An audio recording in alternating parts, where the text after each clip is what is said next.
आज हम एक बहुत ही इंटरेस्टिंग और फंडामेंटल टॉपिक स्टार्ट करने वाले हैं, मीनिंग ऑफ साइकोलॉजी। ये टॉपिक सिर्फ थ्योरी नहीं है, बल्कि हमारी डेली लाइफ का हिस्सा है।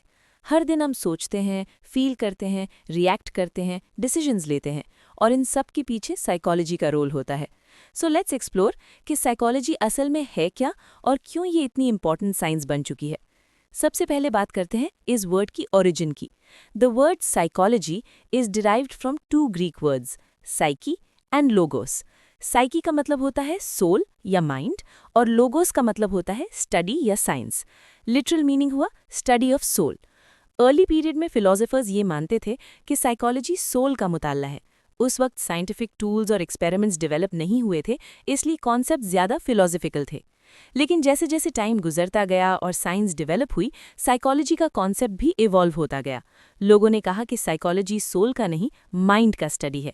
फिर डेफिनेशन चेंज हुई और साइकोलॉजी को स्टडी ऑफ माइंड कहा गया। लेकिन यहाँ एक प्रॉब्लम थी, माइंड को डायरेक्टली देखा नहीं जा सकता। हम ब्रेन को देख सकते हैं, लेकिन माइंड को नहीं। इस वजह से ये डेफिनेशन भी इनकम्प्लीट मानी गई। फिर एक और अप्रोच आई, जिसमें साइकोलॉजी को स्टडी ऑफ कॉन्शियसनेस कहा गया। कॉन्शियसनेस का मतलब होता है हमारी अवेयरनेस, जो हम महसूस करते हैं, जो हम सोचते हैं, जो हम एक्सपीरियंस करते हैं। लेकिन ये डेफिनेशन भी लिमिटेड थी, क्योंकि इंसान के अंदर सिर्फ कॉन्शियस प्रोसेसेस नहीं होते, बल्कि अनकॉन्शियस प्रोसेसेस भी होते हैं जो हमारे बिहेवियर को अफेक्ट करते हैं।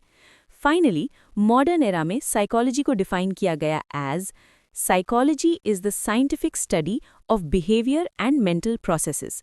ये डेफिनेशन सबसे ज़्यादा एक्सेप्टेड है और कंप्लीट भी। अब इस डेफिनेशन को डिटेल में समझते हैं। सबसे पहले वर्ड साइंटिफिक। साइकोलॉजी को साइंस इसलिए कहा जाता है क्योंकि ये ऑब्जर्वेशन, एक्सपेरिमेंटेशन और सिस्टमैटिक रिसर्च पर बेस्ड होती है। साइकोलॉजिस्ट्स सिर्फ गेस नहीं करते, बल्कि एक्सपेरिमेंट्स कंडक्ट करते हैं, डेटा कलेक्ट करते हैं और फिर एनालिसिस के बाद रिजल्ट तक पहुंचते हैं। यानी साइकोलॉजी एक ऑर्गेनाइज्ड और सिस्टमैटिक नॉलेज है। अब बात करते हैं बिहेवियर की। बिहेवियर से मुराद है वो एक्शंस जो हम परफॉर्म करते हैं और जो ऑब्जर्व किए जा सकते हैं, जैसे किसी का हंसना, रोना, गुस्सा करना, क्लास में पार्टिसिपेट करना या किसी की हेल्प करना। ये सब ऑब्जर्वेबल बिहेवियर्स हैं। अगर कोई स्टूडेंट टीचर का क्वेश्चन सुनकर हाथ खड़ा करता है, ये बिहेवियर है। अगर कोई बच्चा डांट सुनकर चुप हो जाता है, ये भी बिहेवियर है। लेकिन साइकोलॉजी सिर्फ आउटर एक्शंस तक लिमिटेड नहीं है, ये मेंटल प्रोसेसेस को भी स्टडी करती है। मेंटल प्रोसेसेस वो एक्टिविटीज़ हैं जो हमारे माइंड के अंदर चल रही होती हैं, जैसे thinking, memory, imagination, reasoning, learning, emotions और डिसीजन मेकिंग। इन्हें डायरेक्टली देखा नहीं जा सकता, लेकिन इनका इफेक्ट बिहेवियर पर नजर आता है। एग्जाम्पल के तौर पर, अगर एक पर्सन इंटरव्यू रूम के बाहर वेट कर रहा है, बाहर से वो काम नजर आ रहा है, ये उसका बिहेवियर है। लेकिन अंदर से उसका हार्ट फास्ट बीट कर रहा है, वो नर्वस फील कर रहा है, अपने आंसर्स रिवाइज कर रहा है। ये सब मेंटल प्रोसेसेस हैं। साइकोलॉजी इन दोनों चीज़ों को कनेक्ट करती है, अंदर क्या हो रहा है और बाहर क्या नजर आ रहा है। साइकोलॉजी हमें ये भी समझाती है कि इंसान का बिहेवियर रैंडम नहीं होता। हर एक्शन के पीछे कोई ना कोई रीज़न होता है। कभी वो रीज़न बायोलॉजिकल होता है, कभी इन्वायरमेंटल, कभी सोशल और कभी इमोशनल। फॉर एग्जाम्पल, अगर कोई स्टूडेंट क्लास में डिस्टर्ब करता है, तो सिर्फ उसको पनिश कर देना सोल्यूशन नहीं है। साइकोलॉजी ये पूछती है, वो डिस्टर्ब क्यों कर रहा है? क्या उसे अटेंशन चाहिए? क्या वो लेसन समझ नहीं पा रहा? क्या उसका मूड अपसेट है? यानी साइकोलॉजी सरफेस से नीचे जाकर कॉज को समझने की कोशिश करती है।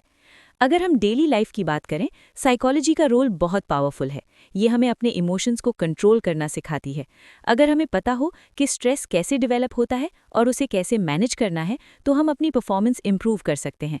अगर हमें कम्युनिकेशन स्किल्स की साइकोलॉजी समझ आए, तो हम बेटर रिलेशनशिप्स बिल्ड कर सकते हैं। अगर हमें मोटिवेशन के प्रिंसिपल्स पता हो, तो हम अपने गोल्स अचीव करने में ज़्यादा सक्सेसफुल हो सकते हैं। साइकोलॉजी का एक और इम्पॉर्टेंट एस्पेक्ट ये है कि ये इंडिविजुअल डिफरेंसेस को रिकग्नाइज करती है। हर इंसान यूनिक होता है। सबका thinking pattern, intelligence level, interest और पर्सनैलिटी डिफरेंट होती है। इसीलिए साइकोलॉजी हमें ये सिखाती है कि कंपैरिजन कम करें और अंडरस्टैंडिंग ज़्यादा डेवलप करें। सो अगर हम इन शॉर्ट कहें, तो साइकोलॉजी का सफ़र सोल से स्टार्ट हुआ, फिर माइंड तक पहुंचा, फिर कॉन्शियसनेस तक, और आज ये scientific study of behaviour and mental processes बन चुकी है। ये साइंस हमें बताती है कि इंसान क्या करता है, क्यों करता है और उसके माइंड के अंदर कौन से प्रोसेसेस चल रहे होते हैं। सो नेक्स्ट टाइम जब आप किसी को रिएक्ट करते देखें या खुद कोई डिसीजन लें या कोई स्ट्रॉन्ग इमोशन फील करें तो याद रखें ये सब साइकोलॉजी का हिस्सा है। साइकोलॉजी सिर्फ किताब का सब्जेक्ट नहीं बल्कि हमारी जिंदगी का मिरर है। Thank you so much for listening. Stay curious, keep learning and see you in the next lecture.